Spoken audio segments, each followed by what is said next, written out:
ရိသတ်များအားလုံးမင်္ဂလာပါရှင်။မန်းသူတက်တက်ရဲ့ကျွန်တော်တို့မန္တလေးအစီအစဉ်ကိုနားဆင်နေကြတဲ့တောတာရှင်ပရိသတ်များအားလုံးကိုယ်စိတ်နှလုံးသုံးပါးစလုံးကြည်နူးရွှင်ပြရှိကြပါစေလို့ဆုတောင်းမေတ္တာပို့သအပ်ပါတယ်ရှင်။ကျွန်တော်တို့မန္တလေးစီစဉ်ဆိုတာမန္တလေးမြို့ရဲ့ထင်ရှားကြော်ကြားတဲ့သမိုင်းဝင်နေရာတွေမန္တလေးမြို့ရဲ့ချစ်စရာကောင်းတဲ့12လရာသီပွဲလမ်းသဘင်အခမ်းအနားတွေမန္တလေးအစားအစာတွေမန္တလေးမြို့ရဲ့ယဉ်ကျေးမှုအမှုပညာတွေနဲ့စာပေဂီတသဘင်ရုပ်ရှင်စတဲ့နယ်ပယ်အသီးသီးကြော်ကြားထင်ရှားလူသိများတဲ့လူပုဂ္ဂိုလ်တွေရဲ့အကြောင်းအရာတွေအပြင်တိုးတက်ခေတ်မီပြောင်းလဲနေတဲ့မန္တလေးရဲ့ပုံရိပ်တွေကိုတင်ဆက်ပေးသွားမယ့်အစီအစဉ်ပဲဖြစ်ပါတယ်ရှင်ဒီအစီအစဉ်ကိုတော့မန္တလေး FM ရဲ့မန်းသူကျွန်တော်တက်တက်ကနေတာဝန်ယူတင်ဆက်ပေးသွားမှာပဲဖြစ်ပါတယ်ရှင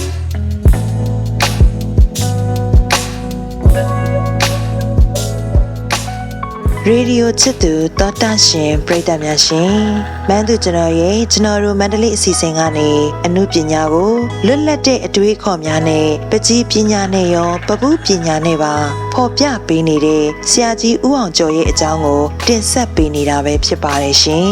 ်ဆရာကြီးဦးအောင်ကျော်ကိုဖခင်ဦးကြာလာအောင်မိခင်ဒေါ်စောတာတို့ကနေ1312ခုတစောင်းမုံလာပြည့်ကျော်9ရက်ရခိုင်ပြည်နယ်ဘူးသီးတောင်မြို့နယ်9မိုင်ကွာမှာရှိတဲ့ကွာစုံရွာလေးမှာမွေးဖွားခဲ့ပါတယ်ရှင်။မွေးချင်းညီကို3ဦးထဲမှာဆရာဟာဒုတိယမြောက်သားဖြစ်ပါတယ်။ဆရာကြီးဦးအောင်ကျော်ဟာငယ်စဉ်ကတည်းကမဟုတ်မခံစိတ်ရှိပြီးပညာသင်ယူရမှာဆရာများထံကနေမိဂွန်းများစွာကိုမိတတ်တဲ့သူတူဖြစ်တာကြောင့်အမေးမြန်းထူတဲ့ကျောင်းသားတူလည်းဖြစ်ပါတယ်ရှင်။ဆရာကြီးဦးအောင်ကျော်ဟာ10တန်းမအောင်မှတ်ပုံတင်၄ပါးကမရှိခဲ့သေးပေမဲ့လည်းထူးဆန်းတဲ့သူရဲ့ကံကြမ္မာအလှည့်ပြောင်းတွေကြောင့်ပကြီးပပုကျောင်းမှာဆရာအဖြစ်နဲ့ရန်ကုန်နဲ့မန္တလေးမြို့တို့မှာအနှစ်20ကြာတာဝန်ထမ်းဆောင်ခဲ့ပါတယ်။အဲ့ဒီနောက်မှာတော့ဆရာကြီးဦးအောင်ကျော်ဟာမန္တလေးပကြီးပပုကျောင်းကနေပပုပါမောက္ခရာထူးနဲ့အငိမ့်စားယူခဲ့တာပဲဖြစ်ပါတယ်ရှင်။ဒီတစ်ပတ်မှာတင်ဆက်ပေးမယ်ဒုတိယပိုင်းအစီအစဉ်မှာတော့ဆရာဘဝမှာတွေ့ကြုံခဲ့ရတဲ့အခက်အခဲတွေနဲ့အတူအစင်းမြင့်ပပုပညာတွေကိုသင်ကြားပေးခဲ့တဲ့ဂျာမနီပြန်ပပုဆရာကြီးဦးစိုးတင့်ထံကနေရခဲ့တဲ့ပညာရက်တွေအကြောင်းပဲဖြစ်ပါတယ်ရှင်။အခုပရိသတ်တွေနားဆင်ရမှာကတော့ဆရာလှုပ်ဖို့ဝါသနာမပါခဲ့ပဲဆရာတဦးဖြစ်လာခဲ့တဲ့ပပုပါမောက္ခညင်ပကြီးဆရာကြီးဦးအောင်ကျော်တယောက်ဆရာဘဝမှာဘလို့အခက်အခဲတွေရှိခဲ့တယ်လဲဆိုတဲ့အကြောင်းတွေဖြစ်ပါတယ်ရှင်ပရိသတ်များကနားဆင်ပေးပါအောင်ရှင်အများကြီးပဲပြဿနာပေါင်းများဆိုအဲ့ဆရာလို့တော့မှလေအပြိုင်ဆိုင်နေဖြစ်ဆရာကြတော့ရန်တက္ကသိုလ်မှာဆရာလို့တော့အဲ့ဒံပေါ့အဲ့ဒံညာတွေတို့ရတယ်တော့တောက်လျှောက်ကိုဟောပေါ့ရာဒီကျုံလုပ်တဲ့ဟာတွေအထက်ကိုပေါက်တော့တာပေါက်တော့ဒီအဲ့ဆရာကြီးကသိမကြည်နဲ့ဘူးပေါက်လို့ဆိုရောက်လူကြီးတွေကြိုက်တာအဲ့အချိန်မှာဘယ်တော့ထိပြဿနာအကြီးဖြစ်သွားပြီနော်ဟိုကလေအဲ့ကတိကဘဝအဲ့လိုဖြစ်တဲ့အချိန်မှာလေဒီမှာဟိုကလေအဲ့အပြားလွာမှုဒီဒီဇိုင်းတော့ထုတ်ပေးတာအဲ့မှာကြိုက်တော့လားလူကြီးကကြိုက်တော့အဲ့ဒီကျုပ်ကိုရွေးလိုက်တာအဲ့ဟာတွေပေါ့ဗျအဲ့ပြဿနာတွေပေါ့ပြီးတော့ဒီဟာကြီးကဘာအပြားလာပါမူနီရဲ့ပုံဒီဇိုင်းတော့လေးထူလိုက်တာအဲ့ဒါကြီးကြိုက်တော့တကားမကြီးတောင်းကြီးကဲဒီကြောက်စေကိုသွားမန်းရီကိုသွားအဲ့စကြီးမှာနေပြီးတော့အဲ့ရလုံးစီဆိုကွန်ပျူတာနဲ့လောက်ရတာလေအဲ့တော့အဲ့မှာပြဿနာအကြီးဖြစ်တော့အဲ့ရမကြည့်နိုင်ဘူးကွန်ပျူတာဟိုကိုလေးလုံးရင်းနဲ့ထောက်ဆူးတယ်တက်မှာအဲ့ဒါကြီးပုံစံထုတ်ရတဲ့ဟာအဲ့ဟာကိုမကြည့်နိုင်ကြဘူးအဲ့တော့တကားမကြီးတောင်းကြီးဒီကမ်းမရှိပေါ့ဗျာဟိုကျောင်းကထွက်ပြီးလောက်ရတော့တက်ကတူဆရာတယောက်ဟာသူ့ဥပဒေရဝန်ကြီးကိုလေခွင့်ပြုချက်မယူမဟုတ်ကကျောင်းမှာစာတင်ခဲ့တယ်တကယ်ကြီးကမှသူကမပေးဖြူအဲ့မှာအကုန်ဘုတ်ပွဲစစ်တာနော်ပြန်มาထွက်ပြီးဗျာဆိုထွက်တော့မယ်ဆိုအဲ့မှာထွက်လည်းမခံတော့အဲ့မန္တလေးပြောင်းပြီးတဲ့ပြောင်းလာတာတဲ့ပြောင်းလာတော့အဲ့မှာမန္တလေးပြောင်းမှာနော်လို့ဒါပေမဲ့ကျောင်းကြီးကျုပ်ခရတခုမှာခင်ဗျားကျောင်းနဲ့ကျုပ်ကျောင်းနဲ့ပြိုင်မယ်လို့ဘယ်လိုပြန်ကျုပ်ကျောင်းကကျောင်းနဲ့ကျောင်းဆင်းမှာအင်္ဂလာမှာတော့မဆင်းဘူးနော်တကျောင်းလုံးကျောင်းနဲ့ကျောင်းဆင်းမယ်လို့ကြိုက်တဲ့ကျောက်ဝယ်ပေးလို့စကြင်ဖြစ်စေsandstone ဖြစ်စီဟိုရခင်ဗျာတိအဲ့မန်းလေးကျောင်းနဲ့ပြိုင်မယ်ကျောင်းဆင်းဝဲလာကြည့်ပါခင်ဗျားလေးလာကြည့်အကုန်လုံးလာကြည့်အဲ့လိုစိန်ခေါ်ပြီးတော့တောက်လျှောက်ထွက်လာတာမန်းလေးကျောင်းနဲ့ကျောင်းဆင်း25ရောက်အကုန်ကျောက်ထုပဲကောင်းမလေးကလက်တွေမှာပေါက်ပြေလို့ training မောင်းတာကြမ်းသွားအဲ့မှာကျောင်းနဲ့အခုဒီရှိရင်ညွန်းတက်ကတူမှာလေကြောက်ကြည့်ပဲအဲ့လာကြည့်တယ်တဲ့အဲ့ရဌာနငွေအကုန်လုံးအေးရတယ်ခင်ဗျာပြောတဲ့တိုင်တို့ဟုတ်တယ်လေတော့မှမင်းအဲ့လိုဆင်းနိုင်လားရောက်အဲ့ဒါ10နှစ်နော်ဆက်ကြိုးစားလို့သူကလည်းအညူကြီးရတယ်ရုပ်တာအဲ့မှာလေကိုကျိုးကြည့်အောင်ကသဘောကျတော့ဟာဒီကောင်ပါမောက်ခပေးမှဖြစ်မယ်ကျွန်တော် thesis မရေးဘူးနော်မရေးပါနဲ့ကွာတဲ့ကျုပ်စာရေးတာဝါသနာမပါအဲ့ဒါနဲ့တခုတော့လုပ်ပေးမယ်နော်အဲ့ 3D 2လုပ်ပြတယ်အဲ့ကျွန်တော်တီထွင်ထားတာ အဲ့ဒါနဲ့အဲ့ professor ရင်းပေးလိုက်တာပေါ့စာတမ်းမရေးဖြစ်တော့ဘူးဟိုမှာတစ်ခါရေးပြီးမှရန်ကုန်မှာတော့ပြူစာတမ်းတစ်ခါရေးပြီးပြီလေစာတမ်းအများကြီးရတာဟုတ်အများကြီး reference တွေအဲ့တော့မရေးအဲ့ဒါနဲ့သူအဲ့ဒါနဲ့ပေးလိုက်ပြီးတော့အကြောင်းထွက်ပြီးလို့60မပြည့်ခင်59နှစ်မှာစိတ်ညစ်တော့အကြောင်းထွက်လိုက်တာအေးမန္တလေးမှာပဲအကြီးတော့အခုဆိုရင်လူငယ်လေးတယောက်လိုလွတ်လပ်ပျော်ရွှင်စွာနေတတ်တဲ့ဆရာကြီးဦးအောင်ကျော်ဟာဆရာတယောက်အဖြစ်အနှစ်20ကျော်တာဝန်ထမ်းဆောင်ခဲ့ချိန်မှာဆရာတွေ့ကြုံခဲ့ရတဲ့အခက်အခဲတွေကိုနားဆင်ခဲ့ရတာပဲဖြစ်ပါတယ်ရှင်။ဆက်လက်ပြီးပပူပါမောက်ခညီပကြီးဆရာကြီးဦးအောင်ကျော်ကိုမန်းသူကျွန်တော်မေးကြည့်ခဲ့တာကတော့ဆရာကြီးဦးအောင်ကျော်ဟာအစစ်မြစ်ပပူပညာကိုဂျာမနီပြန်ဆရာကြီးဦးစိုးတင့်ထံမှာသင်ကြားခဲ့တာမို့လို့ဆရာဦးစိုးတင့်ထံကနေဘလို့ပညာရက်တွေကိုသင်ကြားခဲ့ရတယ်လေဆိုတာပါဒီအကြောင်းကိုလည်းနားဆင်ပေးပါအောင်ရှင်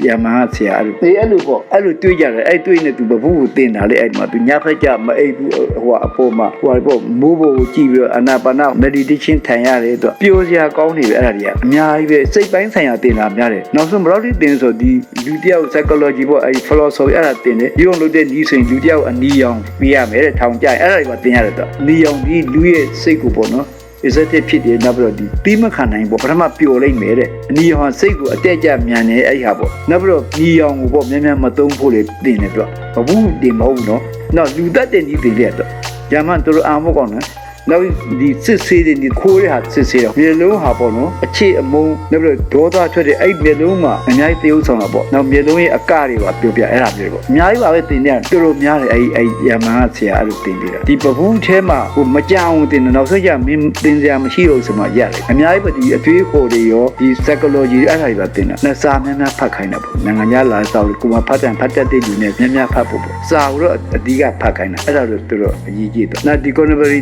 ခုနလိုဒီ upset ရေးတဲ့ဒီပါတင်တာတော်တော်ပြီးပါတင်မကွေးမင်းစည်းရုပ်ကြီးလေအခုရှိတယ်မကွေးမင်းစည်းရုပ်တာအခုကလေးလေးတန်းမှာစာအဲ့ဒါကျုပ်တို့ဆရာနဲ့တူအဲ့ဒါအမှတ်တရပဲအဲ့ဘိုးကျောင်းအောင်ဆန်းမှုထူတော့ပြောမယ်ဘိုးကျောင်းအောင်ဆန်းမှုထူတော့နော်တပိတခါလုံးရေးပြဖူးတယ်လေအဲ့ဘိုးကျောင်းအောင်ဆန်းရဲ့အခွေကိုပေးရတယ်အဲ့ဂျာမန်ဆရာဘိုးကျောင်းအောင်ဆန်းဟာလာလွတ်လပ်ရေးကိုလိုချင်ဟာလာပရိသတ်ပင်မြေရပါဟာလာခရုကျွန်တော်တို့လေးပြန်ခွဲမယ်အဲ့ဒါတွေအလူကျက်ခိုင်းတဲ့ဆရာကျက်ပြီးတော့မှအဲ့သူ့ပုံတယ်ပေးရတယ်အဲ့ဒါတွေအမှတ်တရပဲဘာလို့ဆိုဒီဘိုးကျောင်းအောင်ဆန်းရဲ့ fee ပေါ့ထဲမှာလေမင်းတဲ့ဘာပုံမဆိုလို့ရင်တဲ့တော့ဥပမာသမီးပုံလုံးမလို့သမီးကနွားနိုးကြိုက်သလားအမပန်းကြိုက်အဲ့လိုမေးပါပေါ့နော်အဲ့လူလုံးမေးလူတဲ့ကိုမွေးလေးမွေးနံပေးမေးတဲ့အပြင်တဲ့သူဘာကြိုက်တယ်သူဘာစားတတ်တယ်လဲတွေ့ဘလို့အချင်းရှိတယ်လဲနော်အဲ့ဒါကိုမေးရမှာပေါ့အဲ့ဒါတော့တကယ်အမှတ်တရပဲအဲ့ဒါဂျာမန်ရဲ့နီးပေါ့နော်အင်္ဂလိပ်ဆိုလို့ဗျာ who what when where which အဲ့ငါးလုံးကိုမေးပါပေါ့ဘသူပုံတူတူအမဘိုးကျောင်းဆန်းဘယ်တော့မွေးတာလဲအမဘယ်နှစ်ရက်နေမွေးတာလဲအမဟုတ်လားဘယ်မှာမွေးတာလဲအဲ့ဒါတွေအကုန်လုံးမေးရမယ်ဥပမာဆရာတို့ဝိစိတာထွင်ဆရာဦးဆရာဘယ်တော့မွေးတာလဲဘယ်တော့မွေးတာဗမာနေတဲ့ဘာတွေပိဋကသုံးပုံအဲ့ဒါဘာဖြစ်လို့အောင်တာလဲဘယ်တော့အောင်တာအဲ့ဒါတွေကိုမေးပြီးတော့မှထုရတယ်တဲ့အဲ့ဒါတော့ဒီအစင်းမြင့်ပေါ့အစင်းမြင့်ပပူးတွေရဲ့တင်ယူတင်ခဲ့ရတယ်ခုဥပမာတစ်ခုလုံးတယ်လို့ဆိုတိုင်းအဲ့ who what when where which ပေါ့ဘိုးကျောင်းဆန်းပုံဆိုရင်တော့အဲ့တမေးတဲ့အခါမှာဘိုးကျောင်းဆန်းနဲ့မှီတဲ့ပုံကိုယ်တွေလိုက်ရှာတယ်အန်ကေအုံးဆိုင်တော့တာအမတ်ဦးမေးတော့မှဘိုးကွန်ဆန်းကွာတဲ့တယောက်တည်းမေးပေးလို့တော့ဝယ်တာကွာတဲ့အဲ့ဘန်းစည်းမှာတဲ့ပေးလို့တော့ဝယ်တော့ဒရိုင်ဘာကိုမနှိုးဘူးတဲ့အရန်အနာတတ်တာတဲ့ကွန်ဆန်းအဲ့ဒါတခုသိရတာဗောနော်အဲ့ဒါကိုဒရိုင်ဘာကအဲ့ဒီပါစေခင်ကြီးမနှိုးနဲ့ငါဘာငါအဲ့ဘန်းစည်းကိုကွန်ဆန်းလမ်းလျှောက်ငါနဲ့လမ်းပဲပင်တူးတာကွန်ဆန်းခင်ဗျာဒါကြီးပါတော့လိမ့်မယ်အာဒါကိုအောင်ရတဲ့လူဆိုတခါပဲတည်ရတာပဲခင်ဗျာတည်လို့မဖြစ်သေးဘူးသူပြောဘူးတွေကနောက်3လလောက်ကြာဘိုးကျောင်းဆန်းတည်တော့တာပဲတဲ့အဲ့ဒါကိုအောင်ရဲ့ပြောပြချက်ဥအောင်ဆန်းရှည်မောင်အောင်ပေါ့နောက်ဘိုးကျောင်းဆန်းကတဲ့နောက်ပြီးတော့စကားပြောတူပြောတယ်ပေါ့နော်အထက်လီပေါ့လေအချွတ်များတာပဲအချွတ်များတဲ့လူကထွက်တဲ့များတဲ့လူကအသက်သိမရှိဘူးကွာအောင်ကျော်အဲ့သူပြောပြတာပေါ့နော်အဲ့လေကိုအထွတ်များတဲ့လေပေါ့နောက်ပြီးတော့ကိုအောင်ဆန်းကသမဏရေးမှာကြည့်ပြီးဆိုရင်မင်းကွာဟိုဟာသာမလုပ်ခင်မှာသူကပေးထောင်ပြီးတော့ခါလက်ခုပ်တက်တီးပြီးတော့မှဟာဒီတယုံလုံးနောက်ကိုလေကြီးမှာဘိုးချုပ်ပါလားအဲ့လိုလူမျိုးတဲ့သူကဘသူမှလည်းယူမဆိုင်ဘူးတဲ့အဲ့လိုလူမျိုးတဲ့နောက်ပြီးတော့ဒီတခုပြောပြမယ်နော်တဲ့ငါတို့စီဝေးကွာတဲ့အဲ့သွင်းဝင်ရုံးမှာစီဝေးလုံနေပြီတဲ့တွားခေါ်လာအဲ့ဘာလို့တည်တက်လာကိုအောင်ဆန်းတဲ့သူ့ကလေးလေးကိုအောင်ဆန်းဦးအောင်ဆန်းလေး2ယောက်တော့ခင်မှာသူ့ရဲ့တည်င်းကျလှဲလေးတွားပြီးလုံတာတဲ့ဒုစီဘူးတက်ကလပြီးတဲ့ဟာလေးလေအောင်ဆန်းနောက်ဖေးမှာလုံနေတာဗျာတဲ့ပြီးမှငါနဲ့လိုက်ခဲ့တယ်အဲ့ဒါမျိုးလူတဲ့သူကဂယုမဆိုင်သိလို့လက်တာတဲ့နောက်စာရေးဆရာလုံးဘယ်လိုသူပြောတယ်ကွာတကယ်တော့သူမအုပ်ချုပ်ခြင်းပြောတာသူကအဲ့ဟာမျိုးလူအဲ့မှာနေ ထုဖြစ်တာအဲ့ဟာအဲ့မကွေးမြစီကိုဝိုင်းထုတာဆရာနဲ့လေပြောအဲ့ခေါင်းယူတည်ပေးဖူးတယ်နောက်ဆရာအဲ့ဟာလေးနဲ့ဆရာတို့အဲ့ဒါနဲ့ကြီးပြီးတော့အဲ့ဒါကိုဖွင့်ပေးရတာဖွင့်ပြီးတော့ပရိသတ်ပဲမြင်ပါဟလားခဲတို့ပရိသတ်မြင်ပါခဲတော့လုံးလုံးမရအောင်ခဲတော့နားလိုက်ဟလားစကားကိုမြန်နေတေးပြန်ခွဲတဲ့နေရာမှာလင်းစင်းပြန်ကြတဲ့ညဟလာရှေ့ရဒီကတက်ထောင်ရှင်နဲ့ကြောတာဟလာနောက်ပြီးတော့ဆေးရိုးတွေလှမ်းထားတယ်တကယ်တော့အဘန်ချရာပေါ့တကယ်ကိုဒါလေနော်အိန္ဒိယပြည်မှာဟိုအာလူတလူတူစားအင်္ဂလန်ထွက်တဲ့ပြည်စီအင်္ဂလိပ်လူတွေမသုံးပါဘူးပြန်နေထူထုံတို့ဒီချိန်မှာစီတွေမသုံးနဲ့စီတွေကဘုံဘောတော်သုံးနေကြတယ်အဲ့ဒါမျိုးတွေပေါ့နော်ဒီစီတွေကဘယ်ကလာလဲအိန္ဒိယပြည်ကလာတာအဲ့လိုလေသူ့ရဲ့အတန်ကိုလေလိုက်အတူပြောပြီးတော့မှထုခဲ့ရတဲ့ပုံကအဲ့ဒါတော့အမှတ်တရမကွေးမြင်းစည်းရုပ်ကြီးလေအခုရှိတယ်ခုံက73ပြီသူအဲ့ရတခုအမှတ်တရပဲဆရာတို့တွဲလုပ်ခဲ့ပါလေကြီးရတော့ကျုပ်ကိုယ်တိုင်အဲ့ခေါင်းကိုယ်တိုင်ကိုလောင်းလိုက်ခေါင်းကြီးလေအပေါက်လေးတစ်ပေါက်တော့ပေါက်တယ်ဘော်ရီနဲ့ပြန်ဆော်ခဲ့တယ်အမှတ်တရအဲ့ဒါတော့ဟိုတမတ်ကျူလို့ရှိအဲ့ကြီးရောပါလေးနော်ဘလို့မဟုတ်ကြီးအစ်စ်ကြီးကိုပေါ့တတ်ထုနေနေထည့်လောင်းအဲ့ဒါတော့ကြီးပင်နာသူစီတက်တယ်ကြောက်ထုတာပင်ခဲ့တယ်အခုဆရာလည်းအဲ့ကျုပ်လိုအရဲတောက်နဲ့အခုတည်သွားပြီတနာဘောကဆရာရမ်းတော်တယ်ဗျဆရာကြီးဦးအောင်ကျော်ပြောပြတော့မှပဲအစစ်မြင့်ပပုပညာရက်ထဲမှာစိတ်ပိုင်းဆိုင်ရာနဲ့ပတ်သက်တဲ့အကြောင်းအရာတွေအတွေးခေါ်ပိုင်းဆိုင်ရာနဲ့ပတ်သက်တဲ့အကြောင်းအရာတွေနဲ့အတူပပုထုတဲ့အခါမှာမိမိထုလုံးရမယ့်ပပုရုပ်ပုံရဲ့စိတ်ဝိညာဉ်တွေကတ်လာအောင်မေးခွန်းတွေများများမေးရတဲ့အကြောင်းစာရီများများဖတ်ရတဲ့အကြောင်းတွေကိုဗဟုသုတအနေနဲ့များစွာသိရှိခဲ့ရသလိုမကွေးမျိုးမှာရှိတဲ့ဘိုးကျုံမြင်းစည်းရုပ်ထုကိုဂျာမန်ဆရာဦးစိုးတင့်နဲ့အတူဆရာကြီးဦးအောင်ကျော်တို့ထုလုပ်ခဲ့တဲ့အကြောင်းအရာတွေကိုပါသိရှိခဲ့ရပါတယ်။နောက်ထပ်ဆရာကိုမန်းသူကျွန်တော်မေးကြည့်တာကနိုင်ငံခြားမှာပပုပညာကိုသင်တဲ့အခါရှော့နဲ့ပဲသင်တာလားကြောက်တွေတစ်သားတွေကိုထုလုပ်တာနဲ့ပတ်သက်ပြီးတော့သင်ပေးသလားဆိုတာပါ။ဒီအကြောင်းကိုလည်းဆရာကြီးဦးအောင်ကျော်ကအခုလိုမျိုးရှင်းပြခဲ့ပါတယ်ရှင်။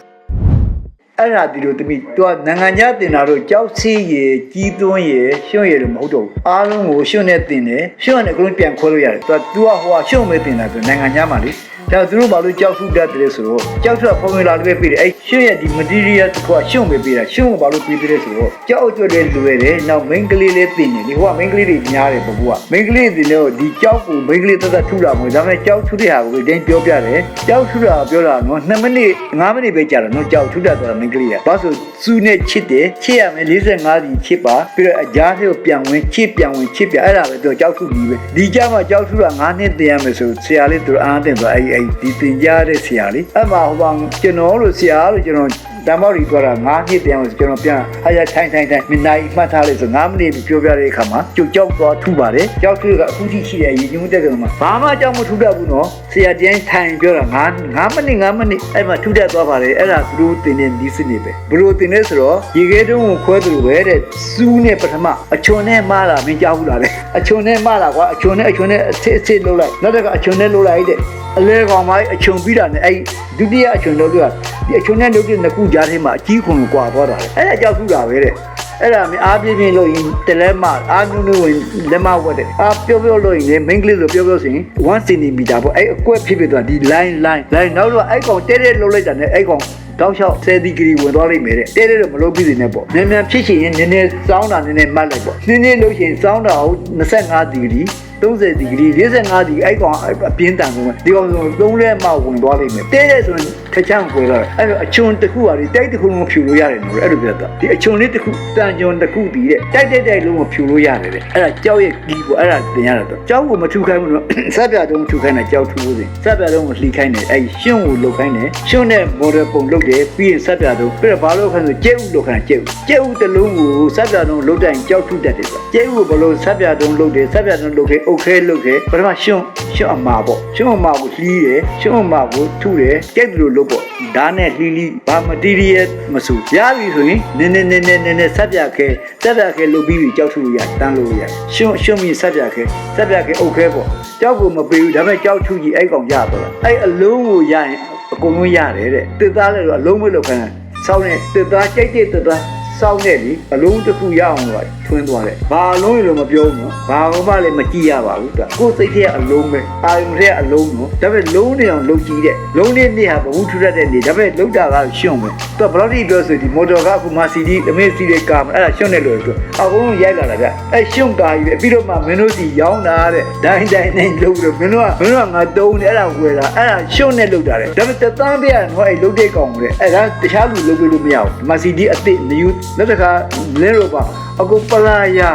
TV နောက်ပါလေဟိုကိုကက်ဆက်အကုန်ရှုံးနေရလို့တာအဲအကြောင်းအဲ့ဒါတော့တင်နေရှုံးနေလုပ်ပြီးပြီဆိုဟို professor ခင်ဗျားမှတသေးဆိုဟာကောင်းကြောခင်ဗျားဖုန်းကိုကျွန်တော်ရောင်း iPad ဒီစနစ်ဒီဟာအဲ့မော်ရာရောင်းခတ်တန်းပြရတယ်တောက်လျှောက်ကတရားရောင်းမရဘူးနော်ဒီဘူပိုင်ဖွဲ့အဲ့ဒါသူကြောင့်သူတို့ကအရန်ချမ်းသာဆိုဘဘူးရုပ်တိတိလေးတော့ဒီလူတွေအယုတ်ကိုကြောက်တန်လာအဲ့လိုဝယ်သွားတာဒီမှာမင်းသွားကြည့်ပါတော်ရိုက်ခါပါနဲ့သူအဲ့ဒါမျိုးတန်ဖို့တိတ်ထားတာသူနော်ဒီအဲ့ဒါမျိုးသူတို့ကလေဒီသူ့ရဲ့ value သူ့ရဲ့တန်ဖို့အကုန်လုံးနားလေပြီးဒီမှာမလို့တဲ့မင်းကစကားလို့လုပ်ပြောငါတော့မင်းအာညောင်းနေကွာအဲ့လိုပြောဆိုကိုမအကုန်လုံးနားလေတယ်ကလေးရစဆက်လက်ပြီးဆရာပြောပြတာကတော့ဆရာထုတ်လုပ်ခဲ့တဲ့ရုပ်ထုတွေနဲ့ပတ်သက်တဲ့အကြောင်းပါဒီအကြောင်းကိုလည်းနားဆင်ပေးပါအောင်ရှင်အဲ့ကိန်းဒီလေအဲ့ကိန်းဒီရုပ်ကအเจ้าမှာအခုရေကျုံတက်ကရန်ကုန်ရင်တက်ကရောက်သွားပို့လိုက်အဲ့မှာလေဟိုဝင်ချင်းဒီဘက်ဘယ်အဲ့ဒါခုနလာကြအဲ့တော့လေအဲ့တကယ်စကြင်မဟုတ်ရသူကဟိုပေါ့ကြောက်ဆက်ကြောက်တိုင်ကြီးဘယ်လိုမှမထူးနိုင်ကြောက်တိုင်ကြီးပေးတာအဲ့ဒါအောင်ကျမင်းထူးအားကျွန်တော်မထူးတာလားငါပြောပြအဲ့ဂျာမန်ဆရာပဲကြောက်စစ်ကြီး9ရက်တင်လိုက်တာအဲ့ဒါနဲ့စစ်တယ်ခုနလာကြာသွားတယ်မလီတော့အဲ့ဟာရက်ပမင်းအန်ခေါ်တော့အတုံးလေးပဲ့ထတာပနင်းကိုလေဆိုတော့တိတ်ခက်တယ်အဲ့ဒါဒီအဲ့မှာမတ်တရရေကျုံတက်ကတော့ထားခဲ့တယ်အဲ့မှာအဲ့ဒါကိုဖိနေစေပုံ၄တောင်တုံးလီအဲ့ဒါလေသူကဆရာဥပကြီးဆရာနီးပဲသူကဒီဘော line rhythm နဲ့ဒီ SS composition နဲ့ထူလိုက်တာအဲ့ဒါလေးဆိုမှတ်ရပြန်ခဲ့တယ်မြို့သားပြတဲ့တိမြင့်ဆုံးရှိတယ်ဟုတ်တယ်မိတော့ဗာလေအစာကျိုးရဆက်ချောက်ကဟင်းသားကိုအဲ့မြတ်စွာဘုရားရဲ့ဖြစ်တော်ဘောင်းချုပ်ကိုအဲ့မြို့သားပြတဲ့မှာထားခဲ့တာတိမြင့်ကြီးလေအဲ့ဘိုးချုပ်တန်းရှိတဲ့ထက်တော့အဲ့ဒါရတာအကြီးပဲအဲ့တိမြင့်ကြီးကိုးပဲအမိကလုံးဝဒီအယုတ်ထူရမှာဒီကအဲ့အယုတ်ထူတာသူတို့ဝါသနာမှာပါအဲ့ဒါနဲ့ဘာလုပ်လဲဆိုတော့ငှက်တီပဲလုပ်ကြပါဥကိုလေအပေါ်မှာပြန်တင်ဥမိုကတိတ်နဲ့ပြည့်ဆိုတော့အဲ့လှုပ်ထားခဲ့ဟာဒါကြီးကကောင်းနေကွာအဲ့ဒါဒီခုလုပ်ခဲ့ရတာနောက်အဲ့ဘယင်းနဲ့မိဖျက်သူတို့ကအမျိုးမျိုးကိုခိုင်းတာတော့အဲ့နဲ့ထူးလိုက်တာဘယင်းအဲ့မျိုးသားပြတဲ့အကုန်လုံးထားခဲ့တာဘယင်းမိဖျက်ကြောက်ရုပ်တွေရောကြောက်ကတော့လွယ်တယ်နောက်ကျတယ်ဓမ္မနဲ့ကိုခုတ်လို့နောက်ကျဆရာတင်ပြီးတာပွိုင်းနေပေါ့နော်ဒီ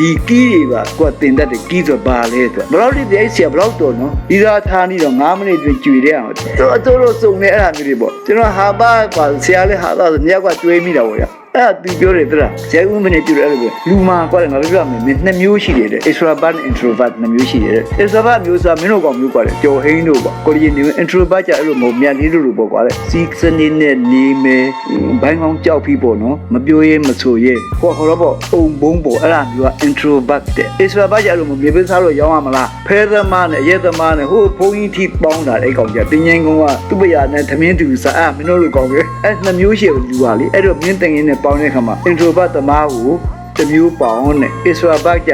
ပြောပပနေပေါ့နော်သူဒေါသထွက်လို့မရ introvert ကိုသွားပြီးတော့မင်းတို့မပြောလို့ဒေါသမထွက်နဲ့တော့အဲ့လိုတင်ပြီးဖူးတယ်တချို့ဆိုရင်တမီးဆိုရင် extrovert မှသိတယ်လေကရင်ကမယ်ဆိုတော့သူကြည့်လိုက်သိတယ်ကွယ်သူက introvert ဖြစ်မှာဟုတ်တယ်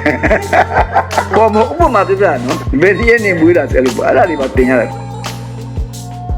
်တစ်ဆက်ချင်းမှာပဲဆရာကြီးဦးအောင်ကျော်ပြောပြတာကတော့ခေတ်အဆက်ဆက်ပြောင်းလဲလာခဲ့တဲ့ပကြီးပပုသမိုင်းကြောင်းများအကြောင်းမှာပရိသတ်များကနားဆင်ပေးပါအောင်ရှင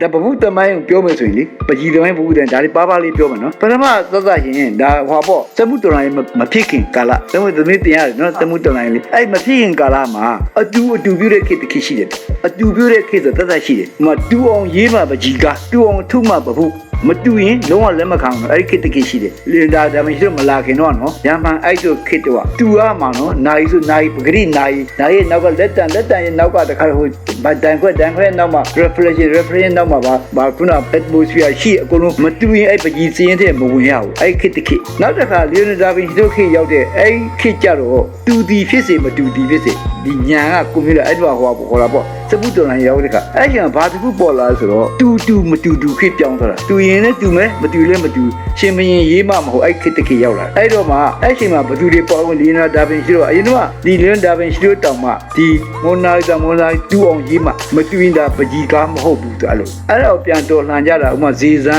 ်မွန်နေတို့မွန်နက်တို့ဒီ expression တို့ impression နဲ့ခက်ရောက်လာတဲ့အခါဒီ18ရာစုရောက်တဲ့အချိန်ကျတော့တူတီဖြစ်စေမတူတီဖြစ်စေနောက်တစ်ခါတူတီဖြစ်တူမတူတီဖြစ်စေကိုရာတို့ဘာလို့ရေးတယ်အမှဘယင်ဆိုရင်တရေနဲ့ကြော်ရေးဖြစ်တာသူ့ရဲ့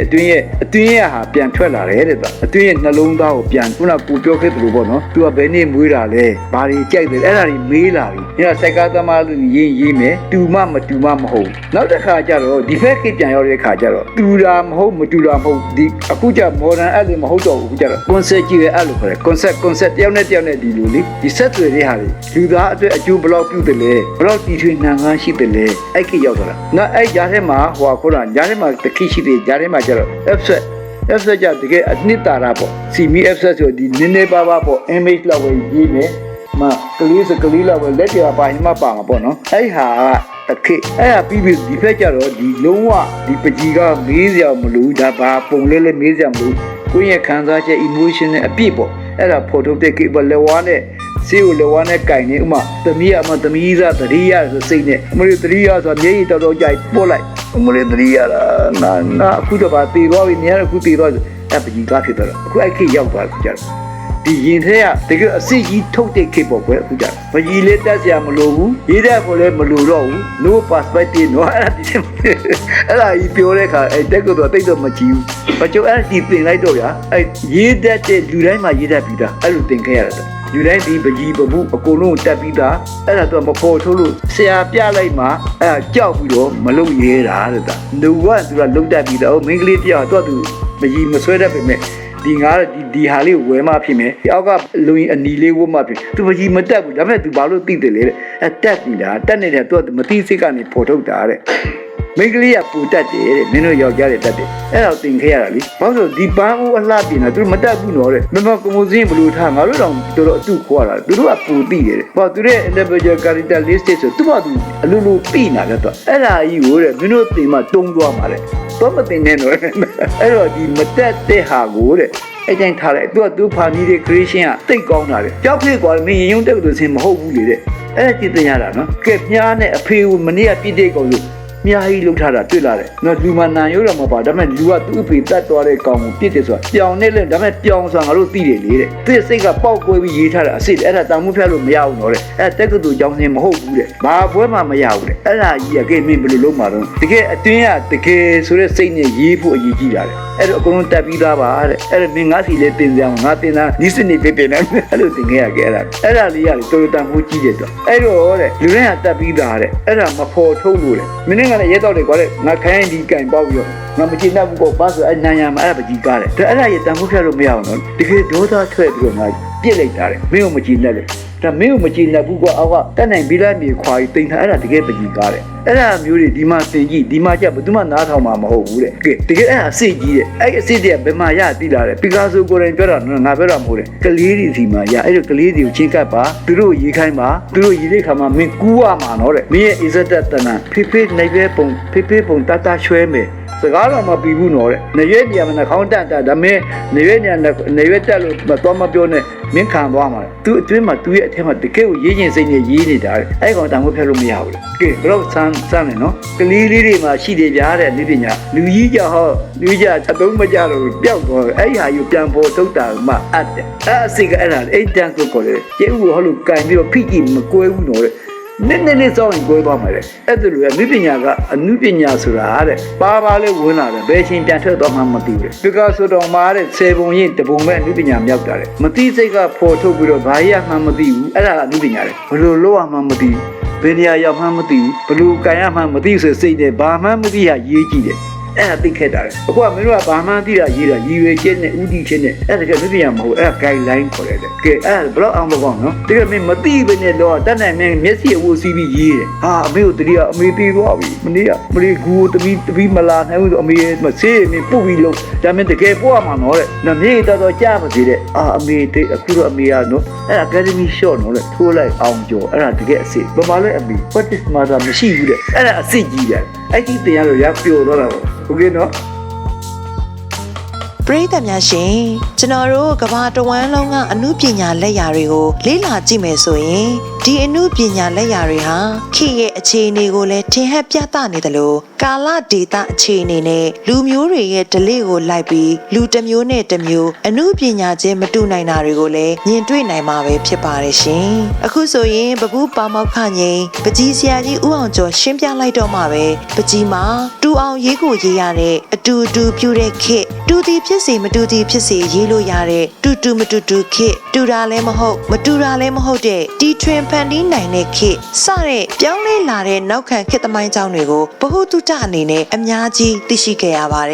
်ဆက်လက်ပြီးတော့မန်းသူကျွန်တော်မေးကြည့်တာကပကြီးကိုအမှုပညာထုတ်ကုန်တစ်ခုအနေနဲ့ရေးဆွဲတင်သလားဆိုတာပါဒီအကြောင်းကိုလည်းဆရာကအခုလိုမျိုးရှင်းပြခဲ့ပါတယ်ရှင်ဒီအဲ့ဒီဟာကဒါအဲ့ဒါတွေတားလို့မရဘူးလေဒါလည်းရှင်းပြလို့မရဘာလို့ဒါ तू ကလုတ်ခွင့်ရှိတယ်ဒါကိုယ့်အကူလို့ပိုင်းကြလိုက်လေရွှေအစစ်ရှိရွှေအတုလေးရှိမှာဒါပေမဲ့ရွှေအတုလေးဝခွင့်ရှိတယ်လေသူ့လည်းမြန်မုံမြတ်တယ်တိုးတော့အစစ်လောက်တော့ तू ကဒါပေမဲ့ဟိုထဲမှာအစစ်ပါတယ်လေလှန်နိုင်ကြီးပဲအဲ့လှန်နိုင်ထဲမှာပိုင်းပါတယ်တကယ်အစစ်ကြီးကတော့ပကြီးအောင်ဆိုရေးတယ်ဗျဥဖိမောင်လို့ရေးတယ်ဒါဥဝင်းဖေအဲ့၄ယောက်၅ယောက်လောက်ပဲရှိမှာဘာမှအများကြီးမရှိဘူးနည်းနည်းလေးဒီရောင်းဖို့ရေးတာနဲ့အဲ့ကောင်ပျောက်သွားတာ तू ကဗျာဟိုကလေးများလို့တော့အရန်စိတ်ကောက်တယ်သူခက်ခဲတယ်သူဝေးအဲ့ကြောင့်သူဖူမအမှုပညာဆိုတာအဲ့ဒါလေးသင်ရတယ်အထာသာလီနီမှာပါတယ်မြတ်စွာဘုရားကိုယ်တိုင်ဟောထားဒါတော့ဆရာဦးစိုးတင်တင်တာပေါ့နော်အထာသာလီနီနံပါတ်35မှာကြည်တယ်မင်းဖတ်ကြည့်တယ်အထာသာလီနီကဘာမြတ်စွာဘုရားဟောထားလဲဆိုတော့တဲ့ငါဘုရားဒီတဲ့သူခုမပညာရဆိုတာအမှုပညာနော်တဲ့သူခုမပညာရများတယ်အလွန်တရာခက်ခဲသောပညာရဖြစ်သည့်အတွက်ကြောင့်ဘုရားကိုယ်တိုင်တိတ်ကြိုက်တာတဲ့ပညာတကပညာထဲမှာတဲ့ဒီအမှုပညာခက်ခဲဆုံးနဲ့တော့အဲ့ဒီဟာဝါသနာပါတော်သူဒီတဲ့အ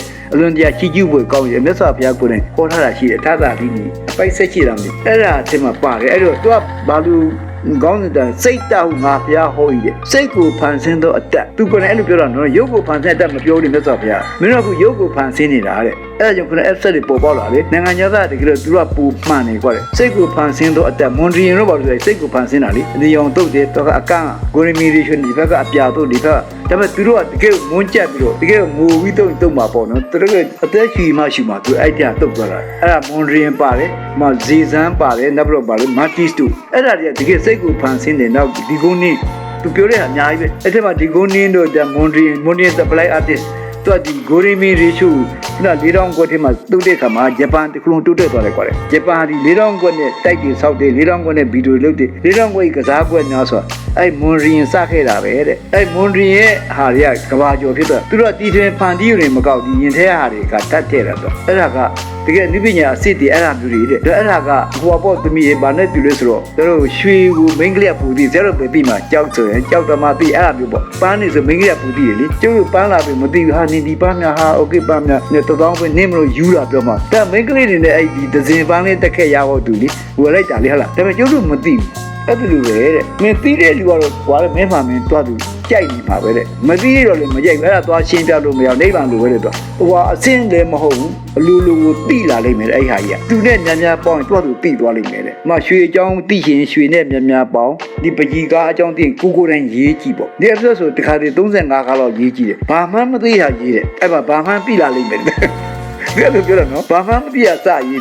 ဘာပုံမှန်မသိတဲ့ဟာရေးကြည့်တယ်ရည်ရွယ်ချက်လုံးဝမထားနဲ့တော့တဲ့ပျော်တဲ့စိတ်နဲ့တုတ်တကယ်ပျော်တဲ့ဟာပြလိမ့်မယ်တော့အခုဗျာဂျင်းမုံပြီးဆိုရတာဘာလို့ဒီ1000 2000ပေးဝယ်မှာအဲ့ဒါဒီတရုတ်ဂျင်းဝယ်မှာမို့ဘူးလေသူသိလာလို့အဲ့ဒါအမဒီဒုံကြီးဒီဟာဘာလို့ဝတ်တာသူဈေးကြီးတော့သူသိတယ်လေဟာဒါကြီးကဟိုဟာနဲ့မသမီးအဲ့ဒါမကြိုက်ဘူးဘာသူသိနေလို့လေပြောတာလို့ဆိုမသိအဲ့ဒါသွားပြီးမရှင်းပြနဲ့တဲ့အဲ့ဒါရှင်းပြစရာကိုမဟုတ်တာလေဒီမှာမင်းမလို့ငါစကားနဲ့ရှင်းပြတာမျိုးဟိုမှာနိုင်ငံခြားငါရှင်းစရာမလိုဘူးလေတော့ဟိုကလေးကစာသိတာလေသူကဗျာဟိုမွေးရတဲ့ပကြီးမတင်မနေရတော့ဂျာမန်မှာဆိုရင်မနေ့မိုးလင်းပြား20ပေးနောင်တော့မတော့ရင်နောင်နဲ့မတော့ရင်16ကျပ်တန်တက်တာနော်တဲ့မင်းအဖေကနောင်တော့မတိုက်ဘူး16ကျပ်ပေးဟိုပြား20တန်16ကျပ်ပြန်ရောရတာလေအဲ့ဒါသူနိုင်ငံတိုင်းမှာဖြစ်နေတာလေတို့တိုင်းပြည်တစ်ခုလုံးမဖြစ်တာလေကြောင်းမထားတော့နော်လာတရားဆွဲတာလေကလေးမလေး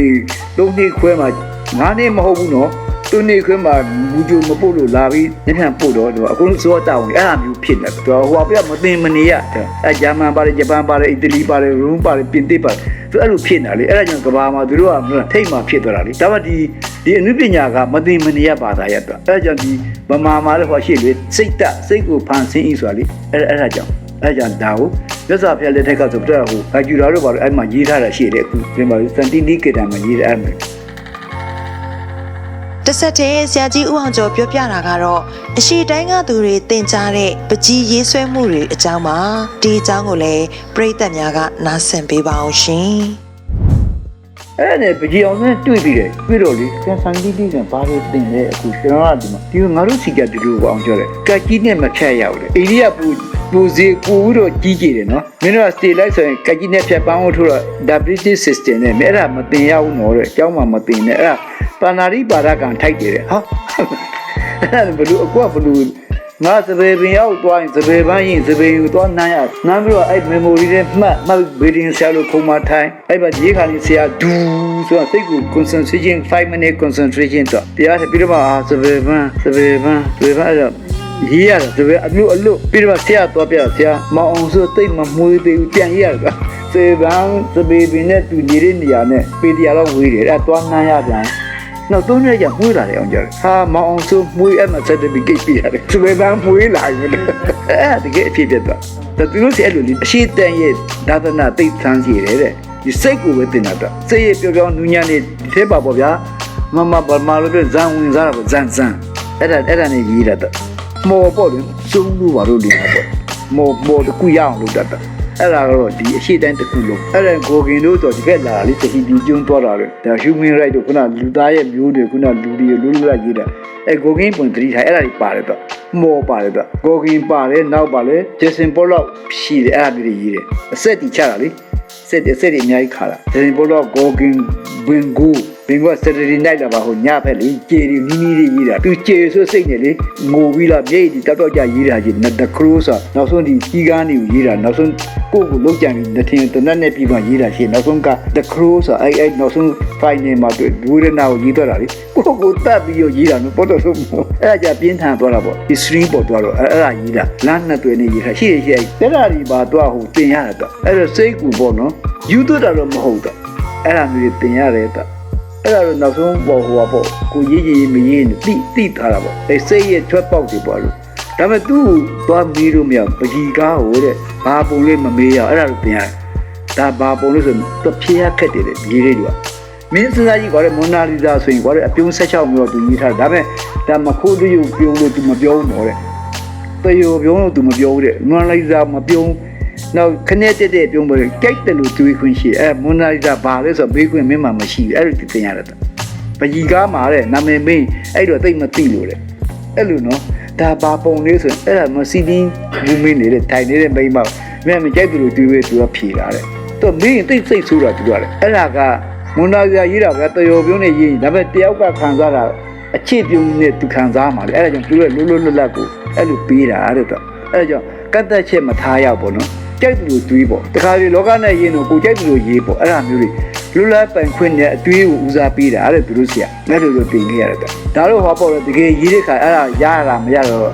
ဘာဒါပေမဲ့တခုလို့ရှိတယ်ပေကာဆိုကိုယ်တိုင်အဲ့ဒါလေးကလေးတွေနဲ့အမြဲတမ်းပူပေါင်းပြီးရေးတာကလေးနဲ့ဆော့တယ်ကလေးတွေရဲ့သူတို့ဆရာဟောပေါ့ဒီလွတ်လပ်တဲ့အရာတော်တော့အမြဲတမ်းယူတယ်တဲ့ကလေးတွေဘလူးနေတယ်လေဒါကလေးဆိုအတန်းကန့်တတ်ရှင်နော်တဲ့20 30မဟုတ်ဘူး15နှစ်လည်းမဟုတ်အဲ့4နှစ်5နှစ်မှာ very purity တဲ့ very simplicity very perfect အဲ့ချိန်မှာ2နှစ်ကနေ5နှစ်အတူမြင်ရတာ5နှစ်ကျော်6နှစ်ဆိုနည်းနည်းဒီကောင်လူဝါလာတာတဲ့သိမယူသားလို့ပေါ့နော် the purity တွေကိုလူချင်တာတကယ်ယူနေရအဲ့ကြောင့်ယူသားရမှာသူထုတ်ထားတာလေ simplicity beauty ဆိုအဲ့ဒါသူထုတ်တဲ့ဟာပဲသူစီးစနစ်ပေါ့မင်းဘလောက်ယူသားတယ်ရောင်းစားရှင်တို့ရေးတာပဲ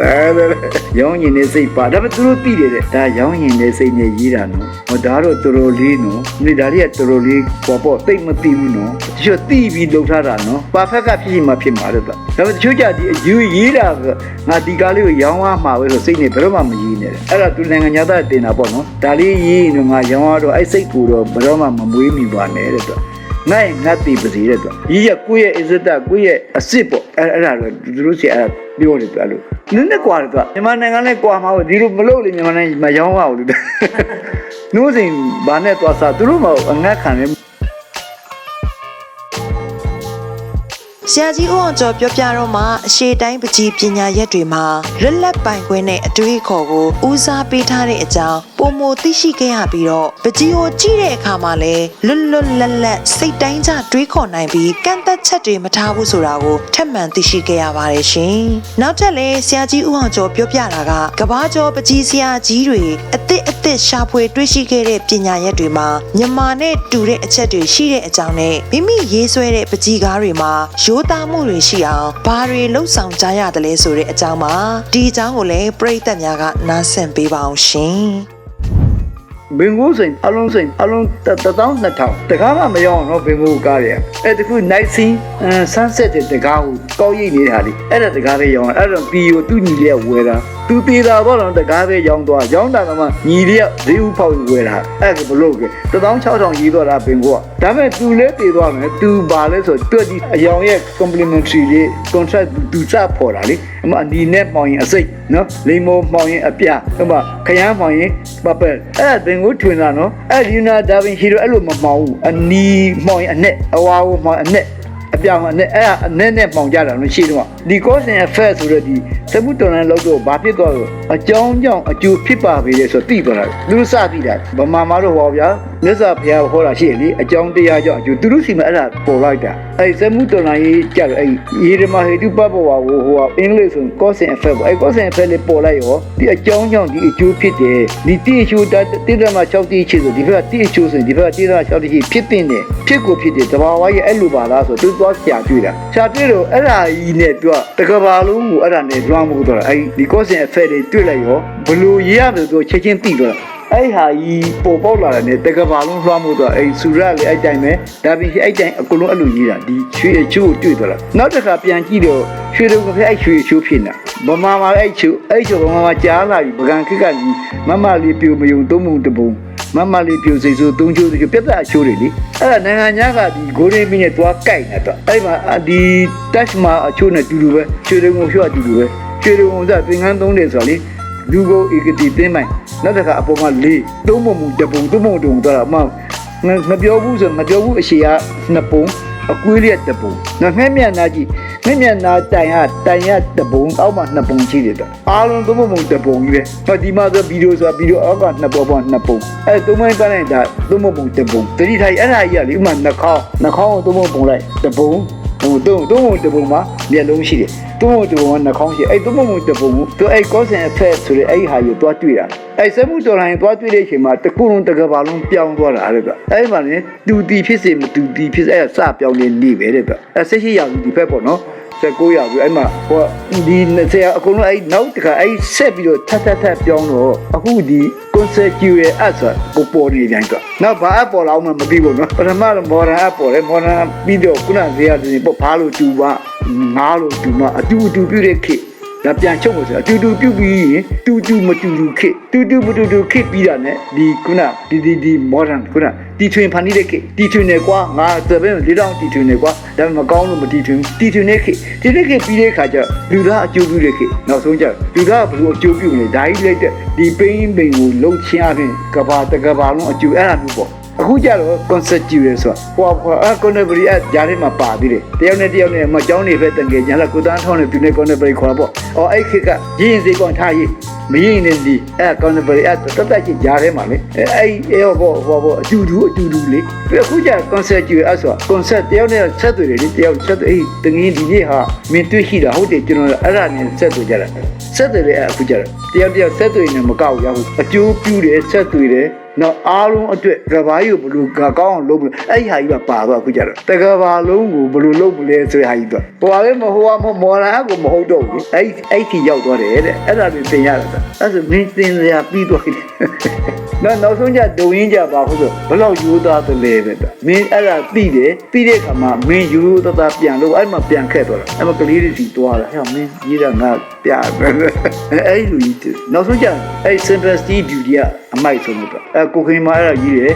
ဆရာခင်မာအဲ့ဒါနေဥဝင်းဖေးတယ်အဲ့မယူသားပါသူ့ဘာသူလေးပြီးတယ်မျိုးသားပြတ်တာပလိုက်တယ်သူအဲ့ဒါကြီးကသူတို့အောင်ဖို့ကောင်းတယ် လူမလဲမတက်ဟာရိုးတယ်ဆိုရင်ရိုးကုန်ခေါ်တာပေါ့ဗမာလို့ဆိုတော့အဲ့ဟာသူတက်ကလင်ကကြည့်မကြကြီးပေါ့ဗျာအမှန်မှပညာမပြအောင်အဲ့ဒါမျိုးပေါ့ဒါမှမဟုတ်ချွတ်ဆိုဒီကလေးလေးရေးသူရေးကြတာလေဘာမှမတတ်သူရေးတာရှိအခုကျအမေရိတော့နောက်ဘယ်နဲ့ရေးဒါပေမဲ့စိတ်ကတော့ဒီခါကြီးတက်နေတဲ့ဟာကြပြန်ဖြောက်လို့မရတော့ဘာလို့ခိုင်းဆို meditation ထိုင်ခိုင်းတယ်အဲ့ဒါသူတို့အဟုတ်ကောနော်မင်းစိတ်ကလည်းကတော့ဒီလောရဆိုလေအဲ့ဓာတ်လေးသင်ပြီးတော့ဂျပန်လေအဲ့ဓာတ်အဲ့လို meditation လုပ်ရတာ5 minutes meditation အောင်ချို့တော့သွားရေးဒါဟုတ်တယ်နော်ကင်းလို့တင်နေတယ်အောင်ချို့ Mr. 5 minute meditation ကြောနည်းနည်းစုံတယ်ပြီးဆိုပြန်ခေါ်တယ်တို့ကိုတီးဆိုအဲ့3 လပြန်လာခေါင်းလက်ခြေတော့3 လလုံးလည်းအဲ့ဒါနဲ့မလဲအောင်ဟာဒီဟာတွေညောင်းတယ်ဂျပန်ပြီးတော့ meditation 5 minutes ဟာလာကန်ဆရာကြောက်ပြီးတော့ဘာကြီးကွာဒီ5 minutes အဲ့ဒါဒီနောက်ဆုံးအချုပ်ကလေဒီဗုဒ္ဓရဲ့ဟိုဒီသဒ္ဒနာသွားချုပ်တယ်သူတို့သိလို့မဟုတ်နော်အဲ့5 minute meditation နောက်တစ်ယောက်ကြာမှသူသိမတရားတော့တယ်ဟမ်လက်ချော5 minutesဟာတော့ပြန်ရင်တော့လေရတယ်အဲ့5 minute meditation တော့ဒီစိတ်ကိုလေစေဗပြတ်ဖို့အဲ့ဒါတခုတော့အောင်ဖို့ကောင်းထပ်မံပြီးသူခုမအမှုပညာရဲ့အနှစ်ချုပ်ကဘာတွေလဲဆိုတာကိုဆရာကြီးဦးအောင်ကျော်ကအခုလိုမျိုးပြောပြခဲ့ပါသေးတယ်ရှင်မိသည့်ပညာမဆိုပေါ့နော်အဲ့သာသာလေးနဲ့စိတ်တာတယ်ကဲအဲ့သွားပေါင်းရင်နော်စိတ်ကိုဖန်ဆင်းတာနော်နဲ့ရုပ်ကိုဖန်ဆင်းတာမဟုတ်ဘူးကဲဖះကိုယ်တိုင်ဟောတာသူခုမှဆိုပါလဲဆိုပြီးကင်လို့မရဘူးလို့နော်ပကြီးကင်လို့မရဘူးလေဆိုတာကင်လို့မရဘူးကင်လို့မရတာတဲ့ကင်လို့ရနှစ်ခုရှိတယ်ကင်လို့မရတဲ့ကပိုကောင်းနေတယ်ကင်ကြွ၍မရတော့သူခုမှပညာရများဖြစ်ပါပေတယ်ဆိုတော့အဲ့လိုဟောတာဟောပြဆိုဖះကင်ကြွလို့မရဘူးအဲ့ဆိုကျုပ်ကချက်ပြီးတာနော်အကအခြေခံပါဆိုဗမာမင်းဖြည့်ရဲ့ငါးခါချင်မဟုတ်ဘူးတဲ့မင်းကြောင်ကနဲ့ကြောင်မမင်းခါမှမရှိတာလေကြောင်လေးတွေကနေတယ်စဘာတွေကကနာ movement နဲ့လှုပ်တာကတာလေတဲ့အဲ့လိုနဲ့သူပြန်ဖြည့်တာနော်ဒီလှုပ်တဲ့အကတယ်မင်းကြိုက်သူလို့လှုပ်စဘာတွေများရင်းနှွေးဆော့ကစားနေကြတိမ်များကနေကြတိပင်များရင်းတိပင်မခါမပေါက်လေတဲ့အက movement နဲ့ရင်းနိုးတယ်မင်းပြောတာမှန်ခေါင်းကားကြည့်တယ်မဟုတ်ဘူးအဲ့လိုကသူတို့ပါလေဘာမှမငင်းနိုင်တဲ့ဟာကိုပြောတာငင်းလို့မရနောက်ဆုံးကြတယ်အဲ့ဒါမျိုးတွေပေါ်ရတင်ရတာဟိုကတိကတတ်တွေပေါ့အဲ့မှအင်ဂျင်နီယာချုပ်ပါဆိုရူလာပေးမဟုတ်ဘူးတဲ့ space တဲ့မီနီယာမပေးဘူးမင်းအစိုးရမင်းဘယ်မှဆောက်လို့မရဘူးလေရူလာပေးတာလည်းမဟုတ်ဘူးတဲ့ကျင်တွေဖာနိုင်မဟုတ်ဘူးတိုင်းတာမှုမဟုတ်ဘူးတဲ့မီနီယာနေရတဲ့အင်ဂျင်နီယာရဲ့အခြေခံနေရတဲ့တပကြီးရဲ့ချင်မဘီကထင်အောင်လုပ်တာလေချော့လည်းမဟုတ် primary color မဟုတ် secondary မဟုတ်ဘူး new way perspective မဟုတ်ဘူးတဲ့ထင်အောင်လုပ်တာလေထင်အောင်မလုပ်နိုင်ဘူးရေထဲမှာရေးလို့မရဘူးလေတကတိကတတ်တွေပြင်ရတာထင်အောင်လုပ်တာလေအချုပ်တကြီးကတင်ဘဘူးကဒုတဲ့တော့ဒီဘောပါဘူးထုလို့မရဘူးလေပြပြလေးကျက်သွန်ခွန်လောက်ထုလေဒူလေးတော့ရှိရမှာလေဒီဘုရားဒူလေးရှိရတဲ့ဒူပေါ့ဖောင်ပေါ့တော့အဲ့လိုအဲ့တင်ရအဲ့လိုကုန်ပြီကဲနော်ပကြီးကြတော့နော်ခုတထင်တာတဲ့ဒါဆိုတာဗျာလို့ဆိုတာတိုက်ပါတယ်တော့တိုက်တဲ့ဟာလေတော့ဟိုဒိုရေမီဖာမဟုတ်ဘူးတဲ့ခဏသားကြီးမဟုတ်ဘူးတဲ့ဒိုရေမြနိုးတယ်မဟုတ်ဘူးချက်ခင်နဲ့မင်းအော်အာခေါင်နဲ့ချက်ခင်တိုက်တာပုတ်တာအဲ့ဒါဂီတရဲ့အခြေခံဟာသူတော့အဲ့နောက်ဆက်မေးစရာမရှိဘူးအေးနောက်ဆုံးလေမေးလို့မရတဲ့အထိတင်တာသူကဟိုမှာတက်ကတူကြတူလက်ညှိုးထောင်တယ်လေ music တိုက်တာပေါ့အဲကြောင့်ကြပြရေးခဲ့တဲ့အဲ့ပန္တရာเจ้าမှာလေဒူးထင်တိုက်လို့အီလေးရုပ်ပေါ်ထွန်းခဲ့တာပန္တရာဆိုကေအောင်ရကိုလူလေကြရေးတာဟိုကောင်းရဲ့ဟုတ်တယ်ကြဘာမှကွာလူလေလို့ရေးတာခဲ့ဟိုနော်ဟိုကြောက်တိုင်ဖွင့်ဝင်ပါလေကိုကြပြမရေးတတ်ပါဘူးအဲ့တော့ဒူးထင်တိုက်လို့အီလေးရုပ်ပေါ်ထွန်းခဲ့တာအီမီမှာရေးထားခဲ့တယ်မင်းကုနေတဲ့ဟာမင်းကြကောင်းတယ်မဟုတ်မရေးတတ်ဘူးရှောက်လို့တာအဲ့ဒါအချုပ်လေးတွေရေးထားခဲ့ကလေးတွေကိုသိလားမသိလားမသိဘူးဒူးပေါ်ကွဲဆိုတော့ဥမာကားရဆိုလှုပ်တာပေါ့မလှုပ်ဘဲနဲ့ကားပြစားမှမင်းကကားကွာတော့မလှုပ်ဘဲနဲ့မရဘူးဆိုဟုတ်တယ်အေးကွေးလေအဲ့တော့ဒူးထင်တိုက်လှုပ်အီလေးအဲ့ဒါတွေဟာသူခုမှပြင်ရမြဖြစ်ပါပြီလေဆိုပြီးတော့သာသာလီနီအပိုက်ဆက်ရှိမှဖះကိုယ်တိုင်ခေါ်တာနော်ပေးချမှတ်တယ်အဲ့လိုကြတင်ရတာအဲ့လိုလေစမ်းနေအဲ့ဒါလေးလေအဲ့လိုပြဟိုကံကောင်းညင်လို့ဟောပေါ့ဆရာကောင်းနဲ့တွေ့တာပေါ့ကျွန်တော်အဲဝိဇ္ဇာနဲ့တွေ့ဘူးလေဆရာကောင်းဒါပေမဲ့ကိုယ်တိုင်အသုံးမကြသေးဘူးလေပရိသတ်များရှင်ပပူးပေါမောက်ခငိန်ပကြီးဆရာကြီးဦးအောင်ကျော်ရဲ့အကြောင်းဒုတိယပိုင်းမှာတော့ဂျာမနီပြန်ဆရာကြီးဦးစိုးတင့်ထံကနေအစစ်မြင့်ပပူးပညာရဲ့နဲ့ပတ်သက်ပြီးသင်ကြားခဲ့ရတဲ့အကြောင်းအရာတွေနဲ့အတူပကြီးပပူးပညာနဲ့ပတ်သက်ပြီးအခြားသောပပူးတုဒ္ဒများစွာကိုတင်ဆက်ပေးခဲ့တာပဲဖြစ်ပါတယ်ရှင်တတိယပိုင်းမှာတော့ပျော်ပျော်ရွှင်ရွှင်ပေါ့ပေါ့ပါပါလူငယ်လေးတူလိုနေတတ်တဲ့ပပူးပေါမောက်ခငိန်ပကြီးဆရာကြီးဦးအောင်ကျော်ကိုယ်တိုင်ပကြီးရေးတဲ့အခါပပူးထုတဲ့အခါဘယ်လို တွေရေးဆွဲထုလုပ်တယ်လဲဆိုတဲ့အကြောင်းအရာတွေနဲ့ဆရာရဲ့အမှုပညာပေါ်မှာထားတဲ့ခံယူချက်စိတ်နေစိတ်ထားတွေနဲ့အတူဆရာရဲ့တဏိတာဖြတ်သန်းမှုတွေအကြောင်းကိုတင်ဆက်ပေးသွားမှာပဲဖြစ်ပါတယ်ရှင်။နားဆင်အားပေးနေကြတဲ့မိဘပြည်သူအပေါင်းကလည်းမန်းသူကျွန်တော်တို့မန္တလေးအစီအစဉ်ကနေပပူးပါမောက်ခငိပကြီးဆရာကြီးဦးအောင်ကျော်ရဲ့အကြောင်းဒုတိယပိုင်းကိုနားဆင်ကြရလို့ကျေနပ်နှစ်သက်ကြမယ်လို့မျှော်လင့်မိပါတယ်။နောက်ထပ်လည်းမန္တလေးရဲ့အထင်ကရသမိုင်းဝင်နေရာတွေတိမ်မျိုးပြောက်ကွယ်လူနှီးပါဖြစ်နေတဲ့အမှုပညာရက်တွေနဲ့12လရာသီပွဲလန်းတဲ့အခမ်းအနားတွေမန္တလေးရဲ့စားစရာတွေကြော်ကြားထင်ရှားလူသိများတဲ့လူပုဂ္ဂိုလ်တွေရဲ့အကြောင်းတင်ဆက်ပေးသွားမှာဖြစ်တဲ့အတွက်အပတ်စဉ်စနေတနင်္ဂနွေနေ့တိုင်းမနက်9:00နာရီအချိန်မှာထုတ်လွှင့်တင်ဆက်ပေးနေတဲ့ကျွန်တော်တို့မန္တလေးအစီအစဉ်ကိုစောင့်မျှော်လို့အားပေးနိုင်စမအောင်ရှင်။နားဆင်သူချစ်ပရိသတ်တွေအားလုံးလည်းကျမ်းမာပျော်ရွှင်အောင်မြင်သောနေ့ရက်ပေါင်းများစွာကိုရရှိပိုင်ဆိုင်နိုင်ကြပါစေလို့ဆုမွန်ကောင်းတောင်းလိုက်ရပါတယ်ရှင်။